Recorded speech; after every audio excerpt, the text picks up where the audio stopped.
All right, Grand Rising is Shay Seeking from American Aborigines Unchained here on YouTube and in the Facebook group, American Aborigines Unchained as well. And again, we're back in the book of Isaiah. Um, and yes, this is a Bible of antiquity. Just in case some of the stuff sounds a little bit different, it's because it's an older version of the Bible. And some of the words are a little bit spelled differently, so they kind of catch me off guard a little bit. But again, we're going to go ahead and go through this. This is going to be part 2 of chapter 9. Okay. And we're just going to keep on moving here. Again, the reason, and again, this is another episode of This Is Not Your Mama's Bible Study, because we know his story lied or religion can be misleading in a sense. Just giving false notions and narratives. Okay. And again, so that's why we're here together, working how we've been doing for years with this text, and opening up our minds and our expanding our wisdom and sharing knowledge and things like this, right? So again, let's go ahead and finish up here. It shouldn't be that long, okay? Now it says the Lord sent a word into Jacob, and it had no. We already read that part, okay? But we'll just start back there, okay? Because it's really short. The Lord sent a word into Jacob, and it hath lighted upon Israel. And all the people shall know, even Ephraim and the inhabitants of Samaria, that say in pride and stoutness of the heart, the bricks are fallen down, but we build with a hewn stone. The sycamores are cut down, but we change them into cedars. So again, this is also making me think about bricks, or just thinking like a wall or something, or some type of foundation, some type of wall or structure or altar or alteration has fallen down, or maybe they thought they had broken something down, because again, stoutness of the heart, could be an alteration, like something had to happen where, something had to be softened up, or, I don't know. I'm just getting a sense of that here.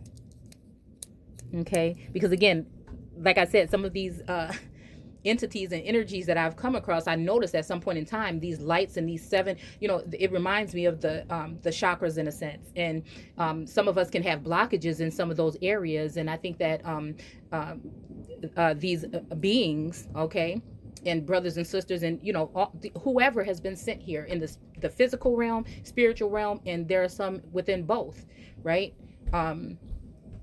That again, the Father is using in ways that he needs. It could be somebody that you walk past in the store that just says something that you're like, wait a minute, what? So it's just a thing. It could be like I told you guys before, walking in the store and you're shopping, your mind is somewhere, and you hear a song come on, you're like, wait a minute, let me listen to those lyrics a little bit, because it just seems like, well, anyways, with me, I feel like the energy is encompassing me all day long. There's always something beautiful but chaotic going on. And I'm embracing all of it and marinating on all of it, and hoping for that to teach me to dig a little bit deeper, and then share it with you guys that may be having these different types of experiences, these that people may look at as odd experiences and don't know how to express them or express yourself. So, so let's keep going. So it says that the bricks are falling down. So I'm guessing that they were saying that, I don't know, some like a hardness or something has been, I don't know. This is just what I'm feeling. The bricks are falling down, but we will build with hewn stones. The sycamores are cut down, but we will change them into cedar. So again, I don't know exactly what this means. It also feels like it's talking about an alteration of something. So like, yeah, we broke down these bricks of this, right here, but what we're going to do is put these there instead. I almost see that there as well. We're going to put a different type of something there, that seems to be this, but maybe it's not the proper, maybe it's not by inheritance, or maybe not by blood, or maybe it's not by, but that they thought it was a better fit for. They thought it was a better fit, not knowing that it didn't maybe hold the same power or consistency that the original, or that they tried to break down or broke down would have had. Okay. All right. So again, it's also, since we're talking about changing stuff, it's also making me think about things being changed up. So therefore the Lord shall set up the advisories of Rezin against him and join his enemies together. The Syrian before and the Philistines behind, and they shall devour Israel with open mouth. For all this his anger is not turned away, but his hand is stretched out still for the people. Okay, and again, this is also reminding me of things again that have been going on, exactly. That I see, like, in the presence of me, with whether it's with me or in the community, or you know um it's just making me think. His anger is not turned away, but his hand is stretched out still. For the people turneth not unto him that smiteth them, neither do they seek the Lord of hosts.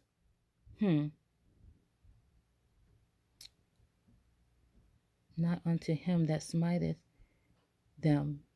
Okay, so again, yeah, this is reminding me of some recent events here. So it says, therefore the Lord will cut off from Israel head and tail, okay, branch and rush in one day. Wow. And again, this is also reminding me of, I don't know, it's reminding me of the Queen of Heaven and Earth, Inanna, in or Ishtar, or whatnot, and it reminds me of the what is the tree called? The hip. Goodness, it's skipping my mind right now. Oh man, the whatever kind of tree it was, and that I think it was a serpent had coiled up in the bottom of the tree when oh man, it wasn't, was it Inanna or her? It was a different name, I think, version of her name, or a close person with her. That what was it? I was about to say Olive. Um, Goodness, and I left the book upstairs. The tree that she had planted and taken care of, and a bird had gotten into it and perched there, and then a serpent in the bottom, and she could not get them out. Okay. That's kind of like what that reminds me of, actually. um and then the feeling of having like two different energies, right? Yeah. And then not feeling that energy there anymore. Yeah, it's kind of deep there. So the ancient and the honorable, he is the head, and the prophet that teaches lies. Wow. He is the tail. For the leaders of this people cause them to err. Okay. And they that are led of them are destroyed. Therefore the Lord shall have no joy in their young men, neither shall have mercy on their fatherless and widows. So again, this is reminding me of, just like even right now, what we're talking about when we're talking about all of this violence that's going on.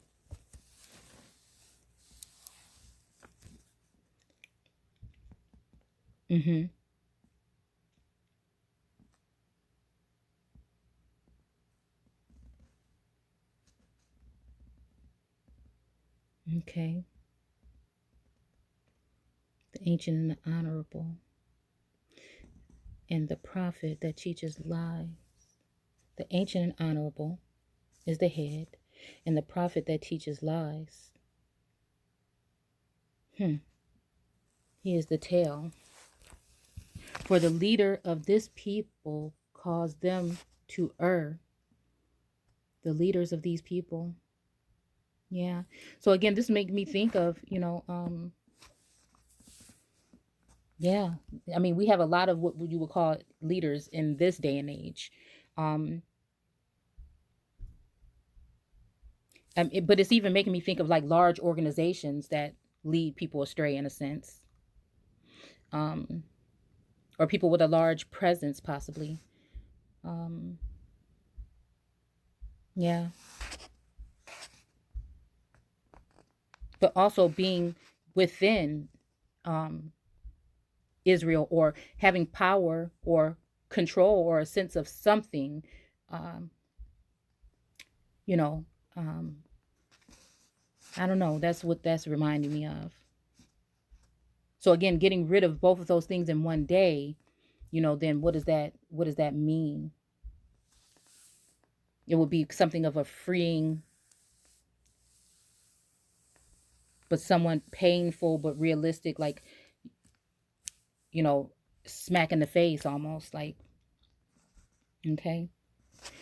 But therefore the Lord shall have no joy in their young men, neither shall have mercy on their fatherless and widows. Okay. For everyone is an hypocrite and an evildoer, and every mouth speaketh folly. For all this his anger is not turned away, but his hand is stretched out still. For wickedness burneth as the fire. It shall devour the briars and the thorns, and shall kindle into the thickets of the forest, and they shall mount up like the lifting up of smoke. Through the wrath of the Lord of hosts, yeah, through the wrath of the Lord of hosts is the land darkened, and the people shall be as the fuel of the fire. Wow. No man shall spare his brother, and he shall snatch on the right hand and be hungry, and he shall eat on the left hand, and they shall not be satisfied. They shall eat every man the flesh of his own arm. So again, that's symbolic. I don't think that it is, or allegory in a sense.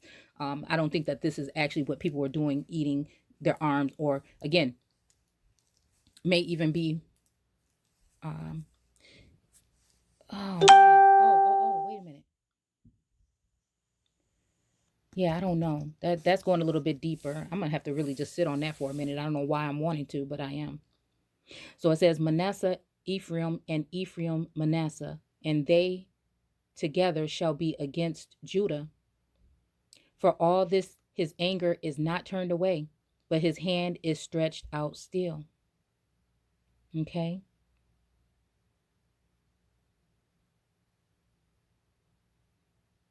Yeah. All right. So let's go ahead and go into 10. We might just go to okay. We might just go to 11. All right. But it just seems like we just need to go to 10 too. And we'll be back. Again, thanks for commenting, rating, subscribing, and thanks for sharing. Yeah. I'll see you guys soon.